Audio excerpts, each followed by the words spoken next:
皆さんごきげんよう、上川薫です。今回取り上げる話題は、史上初 ICBM 大陸間弾道ミサイルが実戦投入されたかもしれないという報道について取り上げていきます。なお、最初に結論から言っておきますが、ロシア軍が使用したとされる ICBM は、実際には大陸間弾道ミサイルではなく、中距離弾道ミサイルだと、プーチン大統領がこの報道を否定しています。では、なぜ大陸間弾道ミサイルだと一時報道されたかといえば、それは攻撃された側であるウクライナがロシア軍が使ったのは ICBM だと発表したからです。そして、これがなぜ大きく報道されたかといえば、これまでの戦争において ICBM は使用されたことがなかったからです。なぜ ICBM が使われてこなかったかといえば、それは非常に長大な射程距離を誇る ICBM は射程距離が長いイコール多くの燃料推進剤を搭載しており、一発一発あたりがどうしても巨大でお金もかかり、通常使用するような兵器ではないからです。射程100キロのミサイルであれば小型で済みますが、射程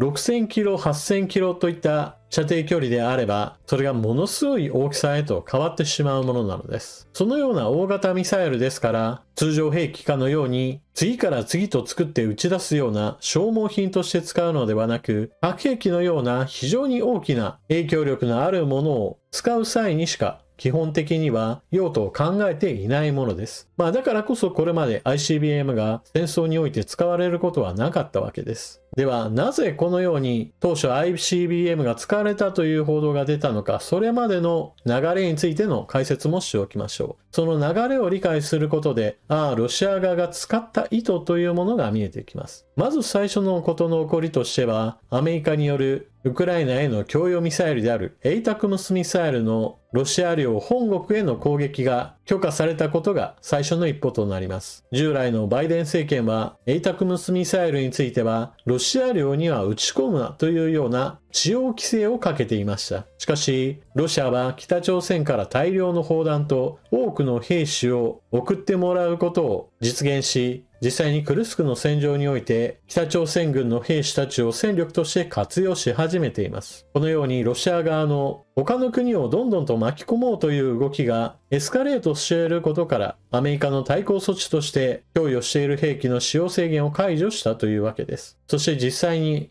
ウクライナ軍はATACMSミサイルを使用しました。ただし、最初の報道では戦闘が行われているクルスク州に限定するのではないかといった話がありましたが、実際に使用されたのはそのお隣の州、ウクライナ軍の戦闘を行っていない地域でした。さらに続けてアメリカの決定に倣う形でイギリス、フランスも供与している巡航ミサイルストームシャドウおよびスカルプについて使用制限を解除したと言われています。ウクライナ軍はイギリスから供与された巡航ミサイルストームシャドウを用いてクルスク州のロシア軍施設へと攻撃を行いました。さて、この攻撃で一つポイントがあります。攻撃したのはATACMSミサイルとは違ってロシア軍の将校らのいる前線司令部のような場所だったと言われています。そこにいたのはロシア軍の将兵だけではなく北朝鮮軍の上級将校もいたと言われています。ウクライナ軍が現在保有している遠距離攻撃用の兵器はまだまだ主体は無人飛行する小型飛行機なようなものが主体であって速度も遅く貫通力もありません。一方で、イギリスから供与されたストームシャドウの場合だと速度も十分ある上に建物などに貫通するような攻撃も行うことができます。そのため今回、ウクライナ軍の行ったストームシャドウによる攻撃は大きな成果を上げたと言われています。それによってロシア軍将兵だけではなく北朝鮮軍の将校も亡くなったと考えられています。ここで一つポイントなのは、亡くなったのは北朝鮮軍の一般の兵士ではなく将校だということです。これまでもウクライナ軍による遠距離攻撃によってロシア軍の上級将校が亡くなるといったことは何度か発生しており、別にそれ自体は珍しいことではありません。しかし今回はようやっと北朝鮮の兵士たちがやってきて、それらの兵士たちを束ねるような立場の人間が殺害されたとなれば、ロシアとしては北朝鮮との国家間との関係上もあって、はっきりと強く報復する必要性が出たと言われています。そのためにロシア側からアメリカ側へ通告が行われました。通告の内容、その詳細については触れられてはいませんが、事前に大規模なもしくは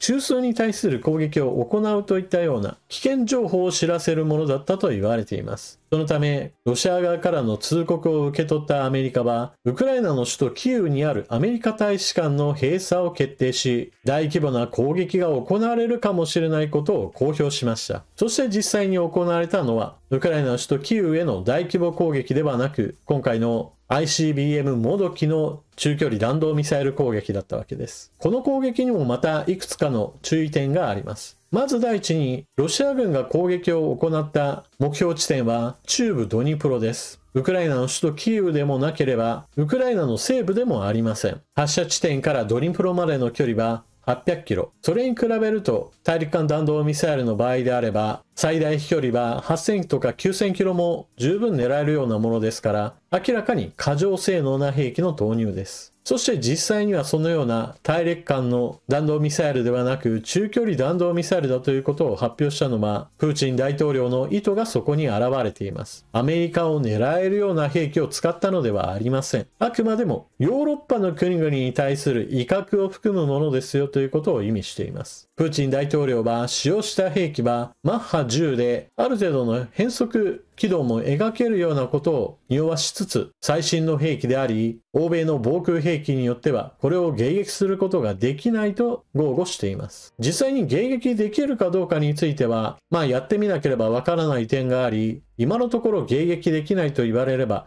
そうかもしれないなと受け入れるしかありません。ただ通常使用する兵器としては明らかに過剰性能ですからこのミサイルをロシアが日常的に使うことはないでしょう。もしも使うとすれば、プーチン大統領の言葉が本当であるならば、これがまだまだ開発途上のものであり、実戦使用することによるデータ収集といったことが、これからは十分考えられます。そして、欧米への威嚇という意味においては、核兵器による威圧といったものは、これからも効果を発揮すると見られます。今回は、核兵器を搭載していない模擬弾頭と考えられています。しかし、核兵器を積むことを想定したミサイルの使用といったことは従来とは一段状況が悪化しているわけですからいつかプーチン大統領が本当の核兵器出力の低いものを例えば黒海など人の住んでいないところに撃ち込んで爆発させ核兵器による脅しをさらに引き上げる可能性はあるわけです。そうすることによって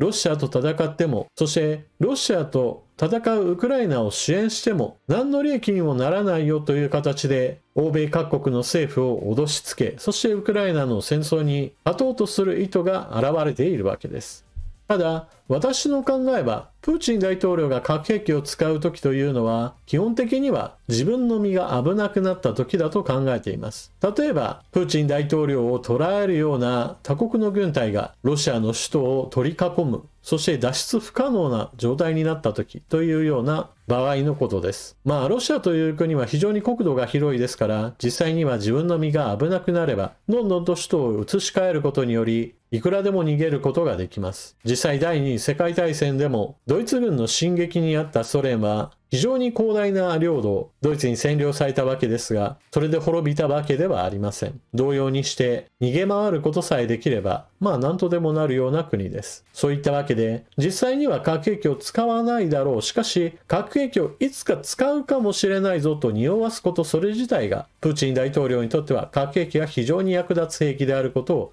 証明しています。なお私のこの予想が全く異なっていて核兵器を通常兵器かのように大量に使用する可能性というものもあります。このような状況になった場合プーチン大統領の思い描くようにウクライナが滅亡するのは避けられないでしょう。それによってプーチン大統領はソ連かのような勢力圏の復活といったものをある程度実現してしまうことになります。この場合だとロシアが世界の敵となるというようなことを言う人もいるわけですが現実には北朝鮮はロシアを支援し続けるでしょうし中国もまた口では核兵器の使用は悪いことだねと言いつつも現在の貿易関係はそのまま続けることでしょう。むしろもっとロシアに対しては他の国が天然資源や鉱物資源を買ってくれないのに中国だけが買ってあげるんだからもっともっと安く売れとより値引き交渉を加速させることでしょう。そして国力が弱ったロシアを中国の子分としていかにして扱うかについて最大限努力を払うはずです。というわけで ICBM の初の